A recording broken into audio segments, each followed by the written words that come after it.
Qizlarimiz ham hammalik materiali zo'r ekan deyishyapti. Ko'ringlar, bomber usti. Shunaqa nakiti bor, ya'ni bu ichida shunaqa koftichkasi bor ekan. Futbolka, ya'ni qora. Yengi kalta futbolkasini. Bu ustidagisini yengi uzun, qizlar. Ko'rinmaydi lekin qo'llar bunaqa.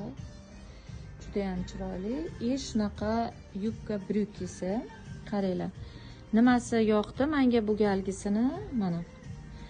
Orqasida oldingi videoda olganimni qorani orqasi o'rtasidan ochiq edi. Bunda ochiq emas, qizlar. Mana полностью yopiq. Mana yonidan ko'rsanglar bo'ladi, ichida shimi bor. Atak mana полностью orqanglar yopilib turadi. Ikkita yoninglarda ochilib turadi. Unda уже shim ko'rinadi. Zo'r. Gap yo'q. Просто reklama qilishga hozir vaqtimiz yo'q.